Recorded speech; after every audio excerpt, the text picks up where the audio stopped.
Welcome to McPlum, simple solutions served daily. In this video, I will explain how to play good vibrations on the piano. We will start by locating middle C, which is central to finding your hand position. Then, we'll dive into the instantly recognizable opening melody, focusing on the first few notes. Next, we'll explore the foundational chord progression that underpins the entire song. Remember to maintain a consistent tempo and ensure each note rings out clearly as you practice these initial steps. Now, let's focus on your left hand, which establishes the song's rhythmic foundation. It primarily plays root notes and simple fifths, creating a solid bass line. The key is to maintain a consistent, driving eighth note rhythm throughout.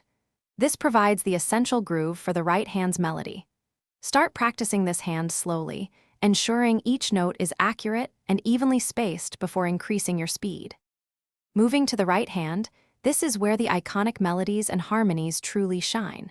You'll be playing the main vocal lines, often incorporating the distinctive, layered harmonies that define the song's sound. Pay close attention to the syncopated rhythms, as they are crucial for capturing the original feel.